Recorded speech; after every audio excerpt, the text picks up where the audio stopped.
dari kelompok 3 dari mata kuliah manajemen operasional akan melakukan wawancara di toko Sari Anggrek untuk memenuhi tugas UTS kami.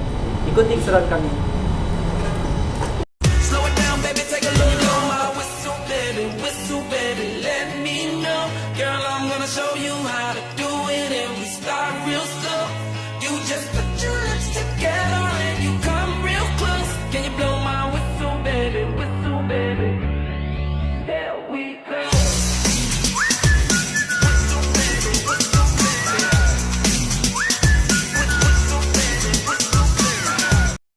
Assalamualaikum warahmatullahi wabarakatuh. Waalaikumsalam warahmatullahi wabarakatuh. Perkenalkan sebelumnya Pak, saya sendiri Idham Aidil Fajar, teman kami Karmeni Pak. Devia Sari, Rosidi Srigar Pak. Saya Sejak Siregar. Maria Pak. Kami dari UIN Imam Bonjol Padang Pak. Kami dari jurusan Manajemen Bisnis Syariah, Fakultas Ekonomi Bisnis Islam. Ya. Jadi tujuan kami ke sini mau wawancara tentang operasional Pak. Yang pada kesempatan kali ini kita bersama dengan Bapak. Sebelumnya Pak, bisa Bapak memperkenalkan diri dulu. Assalamualaikum warahmatullahi wabarakatuh. Waalaikumsalam warahmatullahi wabarakatuh. Ya, saya sendiri bertindak di sini sebagai kepala sekretariat juga, dan GM-nya Sari Anggrek saya juga megang bagian operasionalnya. Keseharian saya itu bertugas ya terkadang itu kan di kantor pusat. Yang kedua ke kantor cabang juga yang sebelum Pangilun sama Bukit Tinggi. Keseharian tugasnya. Karena fisik ke Bukit Tinggi atau enggak Gunung Pangilun namanya. Sari Anggrek Gunung Pangilun, Bukit Tinggi. Itu namanya Pak. Namanya Wendra Sucipto. Assalamualaikum warahmatullahi wabarakatuh. Waalaikumsalam warahmatullahi wabarakatuh. Perkenalkan, nama saya Antoni Ramariki. Saya di Sari Anggrek ini sebagai store manager atau kepala toko untuk cabang Termindo. Siap. Mungkin mulai aja kita mulai. untuk pertanyaan wawancaranya Pak. Langsung saja Pak, di sini kami sebelumnya mengucapkan terima kasih banyak kepada Bapak karena telah mengizinkan kami untuk melakukan wawancara ini. Langsung. Sebelumnya mohon maaf Pak jika mungkin nanti salah ucap. Jika kami boleh tahu, jurusan Bapak kuliah sebelumnya apakah sama dengan kami atau beda jurusannya gitu Pak? Kalau jurusannya saya tuh ke SMA aja Pak. Iya. Berarti nggak harus dari bidang jurusan manajer gitu Pak? Kalau setingkat manajer sih, kalau untuk pekerjaan retail ini kan sejenis retail ini kita kan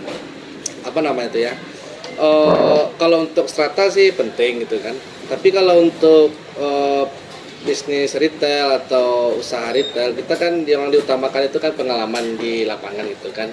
Kalau untuk teori sih jarang ketemu sih kalau belajar teori untuk usaha gitu kan.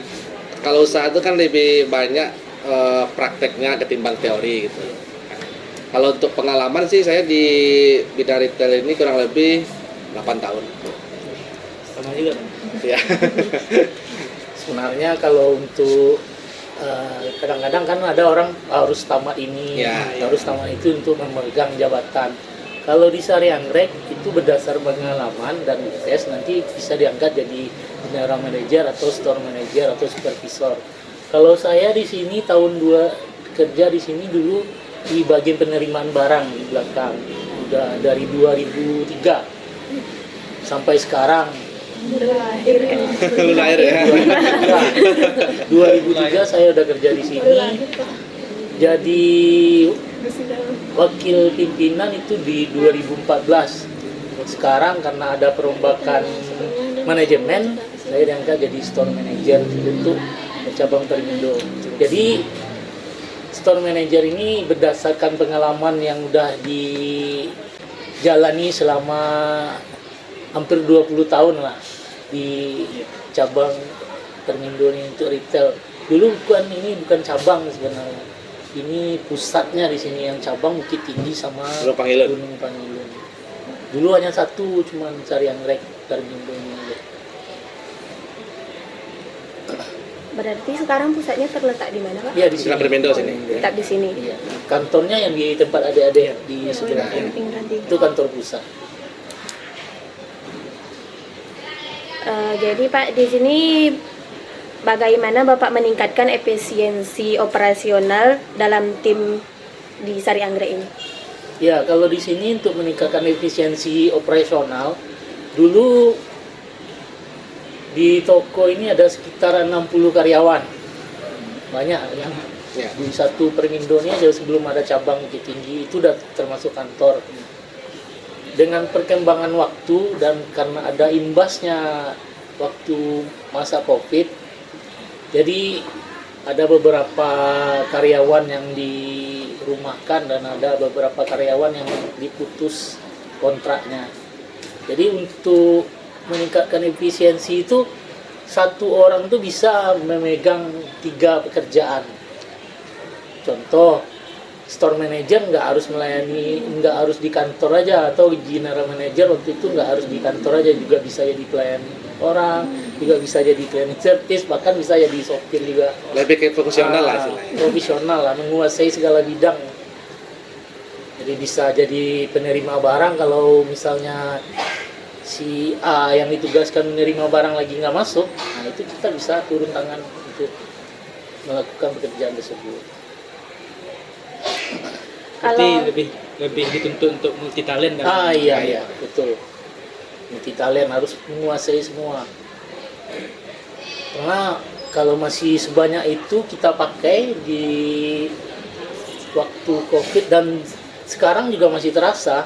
Cuman untuk itu kita pangkas lah biaya operasional yang besar tadi dengan pemasukan yang sedikit.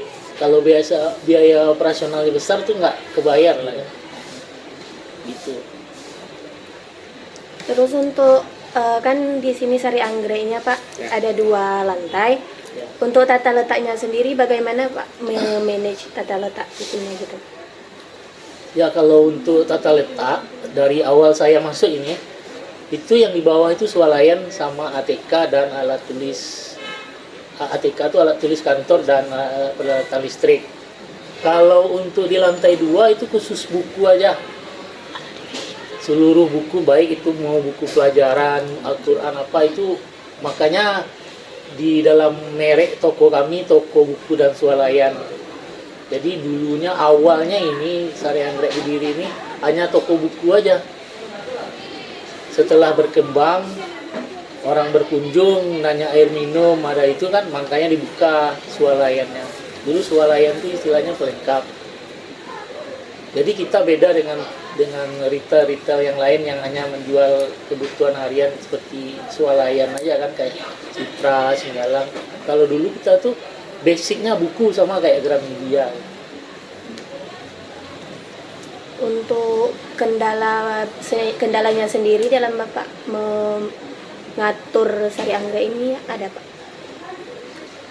Kalau untuk kendala sih saya rasa nggak ada gitu ya. Tapi kalau dibilang tidak ada, itu mustahil juga gitu kan. Tapi sebenarnya kalau yang namanya bersifat kerja di lapangan itu nggak ada namanya masalah yang tidak dapat diselesaikan gitu kan. Tapi kalau untuk kendala kita coba musyawarahkan namanya dengan ya store manager, dengan bagian gudang juga gitu kan. Terus untuk penempatannya kita lebih fokus kalau yang untuk barang-barang bestseller gitu kan, bagian A, bagian B gitu. Kita harus mapping dulu bagian yang mana yang barang cocok untuk bestseller, sudut yang mana untuk display gitu kan. Kalau lebih fokus ke barang apa sih yang bestseller gitu ya contohnya. Kadang-kadang kita lihat momen ya.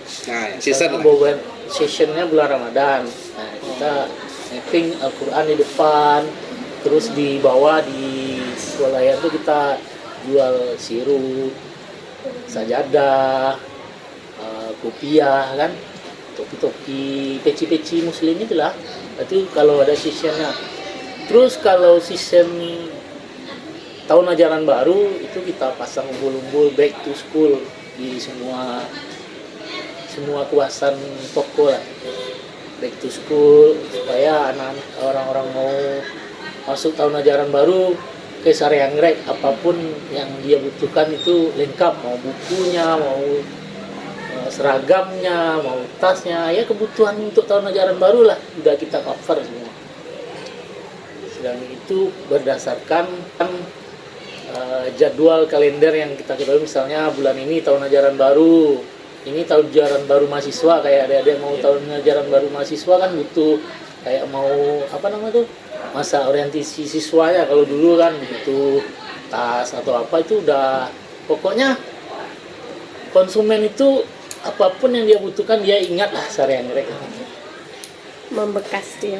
Iya, membekas lah.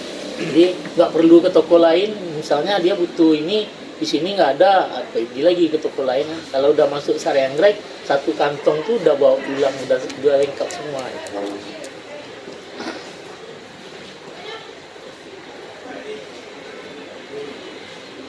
Kalau rencana untuk pengembangan ke depannya gimana Pak? Kalau rencana untuk pengembangan kedepannya kita lebih fokus ke tahun 2024 ya. Iya. Itu kita fokusnya perencanaannya itu ke untuk pembelajaran apa kayak buku gitu kan. Sekarang kan kalau untuk buku kan poin apa persaingan kan lebih ketat gitu kan kepada online gitu kan. Kalau kita pengembangannya kita lebih perkuat ke tim marketing kita. Kita kan tim marketing kan lebih untuk mensupport penjualan gitu kan, promosi gitu, jadi kita tingkatkan. Lagian untuk target kedepannya kan cuman baru 3 cabang ini. Jadi kalau memang meningkat penjualannya kita usahakan kita ada di mana-mana. Ya. Walaupun kecil tapi kita ada di mana-mana, misalnya di Lubuk Minturun dekat Uin kan. Ya. Sekarang kalau belanja orang itu kan lebih dekat untuk menjangkau kayak Budiman, seluruh daerah Kota Padang yang jalan utamanya mereka udah ada. Nah, kalau kita sekarang di mana ada kampus di sana gitu.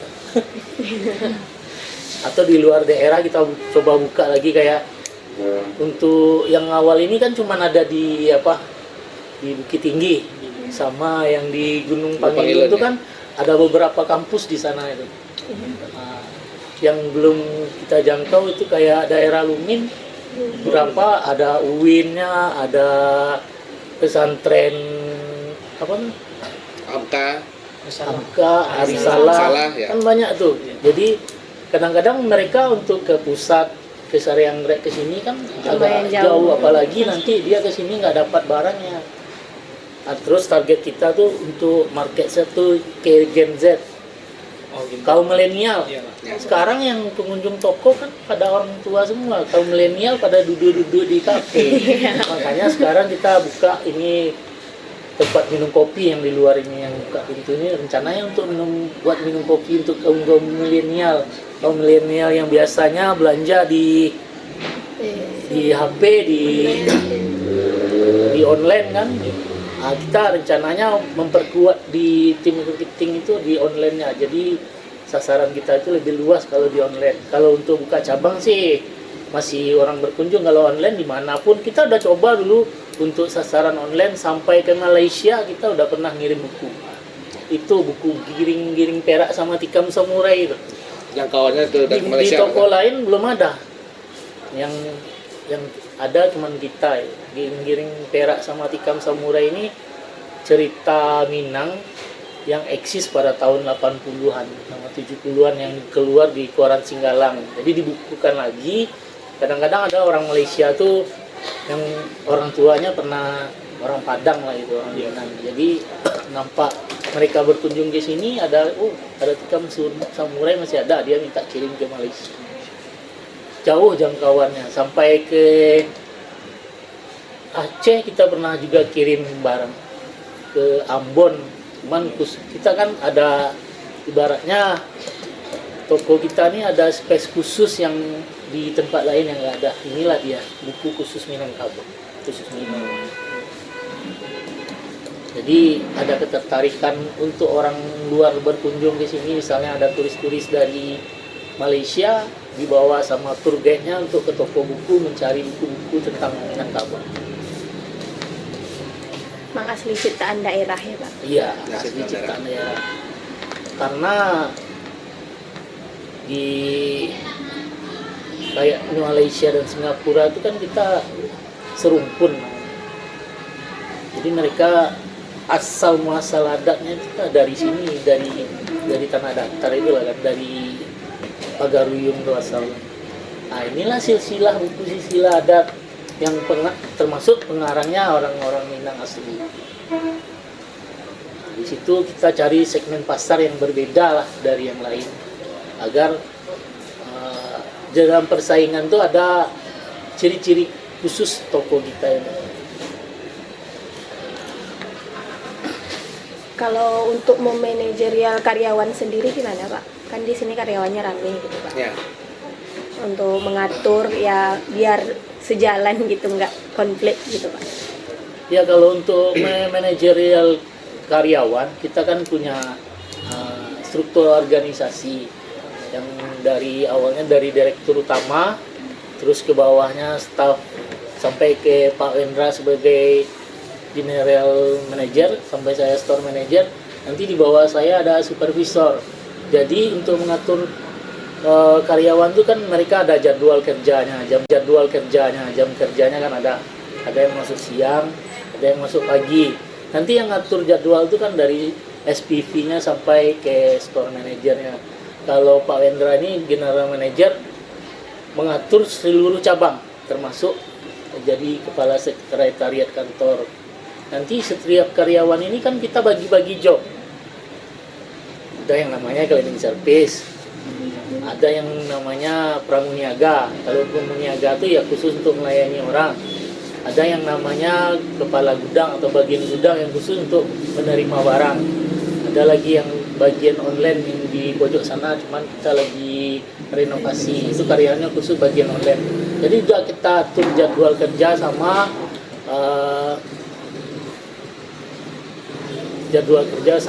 pekerjaannya masing-masing. Jadi nggak ada yang bentrok lagi. Terus ada kita kasih jadwal libur namanya. Jadi dalam sebulan itu kan ada hari liburnya 4 hari.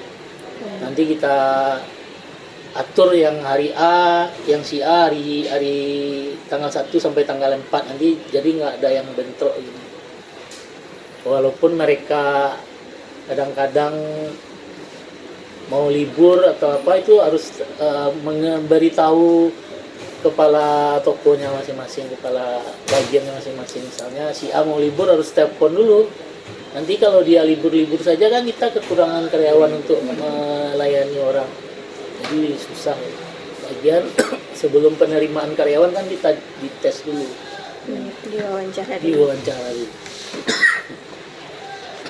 Selama Bapak menjabat, bagaimana menurut Bapak sendiri yang berkesan atau mungkin ada keluhan gitu Pak di jabatan? Kalau untuk suka duka sih banyak ya.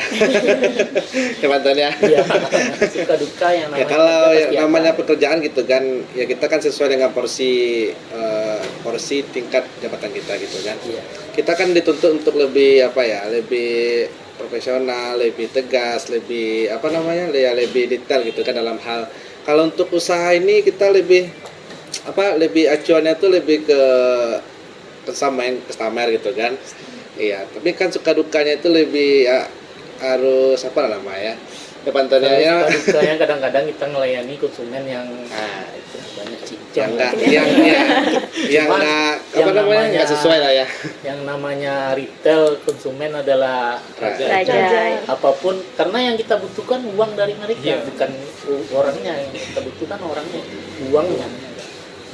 Bagaimana supaya setiap orang-orang yang masuk ke dalam toko ini dia belanja lah, singgah di kasir, bukan sekedar masuk terus keluar. Kan? Gimana supaya orang-orang yang datang ini singgah untuk belanja. Paling kendala-kendala ya kendala yang nggak begitu berarti. Kalau suka duka balik ke diri kita sendiri gitu kan. Maksudnya kalau selagi kita mencintai pekerjaan kita, itu nggak ada yang namanya duka, paling suka aja paling lanjut ya. Dukanya itu kadang-kadang lebih ke apanya, kadang-kadang hari ini kita nggak capai omset, itu dukanya. Kadang-kadang baru buka, istilah Minangnya cindu tak kacau hari hujan. Baru buka hari hujan lah be. nggak ada orang, itu dukanya. Kita untung aja, kadang-kadang dukanya tuh, yang paling dukanya pas orang nanya buku atau nanya barang tuh nggak ada. Itu paling dukanya itu. Nah, kalau biasa jadi dulu kan saya juga biasa jadi pramuniaga, rangkap jabatan gitu. Pas orang nanya bukunya nggak ada, itu duka yang paling dalam.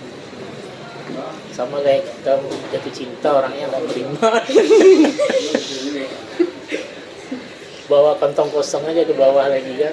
Ada juga yang ngomong, gimana nih Pak, toko Sari Anggrek sebesar ini kok nggak ada barangnya. Kadang-kadang kita bukan nggak ada, kebetulan pas ibu itu datang baru mau order lagi. Karena kalau yang kayak gitu kan kita repeat lagi kebutuhan konsumen, kita catat nanti lagi kan apa yang dia butuhkan. Kalau bisa dijanjikan untuk sehari, 2 hari atau 3 hari kita datang kan. Kalau mau dia nunggu kita datang. Lebih sukanya dukanya lebih ke sana lah, dalam pelayanan. Takut mengecewakan kan. Itu. Soalnya toko ini udah berdirinya dari tahun 61. 91. Itu dalam bentuk lapak-lapak kecil sih di jalan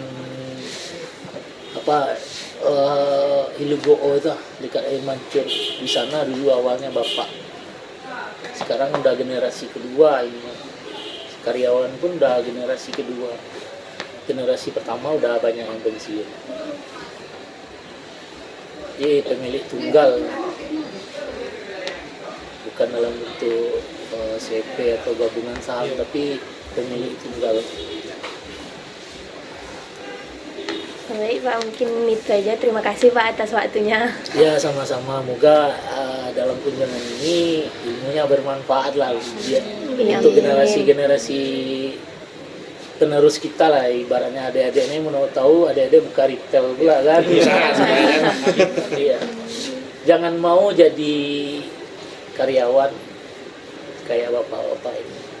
Tapi kalau udah sekolah atau kuliah di retail tuh jadilah pemilik, pengusaha.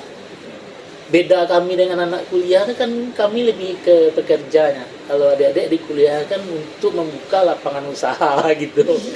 Materi. Walaupun retail kecil-kecil ya untuk belajar udah bisa itu. Penting milik sendiri. Nah, penting milik sendiri. Kalau jadi karyawan ya berapapun yang kita dapatkan omset ya tiap bulan udah jelas berapa yang akan kita terima. Tapi kalau kita pemilik ya suka dukanya ada semua. Naik turunnya ada. Nah, di retail itulah yang dibutuhkan jiwa seorang pedagang, jiwa seorang pebisnis. Walaupun cuman bot kecil kayak orang jual gorengan, minum kopi-kopi itu kan, tempatnya yang kecil, omsetnya besar. Dengan modal kecil tapi omsetnya besar. Menciptakan lapangan kerja itu yang dibutuhkan untuk mahasiswa sekarang. Kalau sekarang kan banyak besok tes PPK itu lah. Besok karajo di situ lah. Di sini dulu banyak juga yang nerima anak UIN, karyawan yang sarjana itu. Untuk pramuniaga kan kasihan kan. S1 ya. Kasihan. Untuk apa aja lah. Kasihan juga. Cari pengalaman kan Pak ya. Tapi untuk pengalaman ya namanya kita survei untuk berbagi ilmu. Mudah-mudahan adik-adik ini saya doakan jadi pengusaha. Gitu. Amin.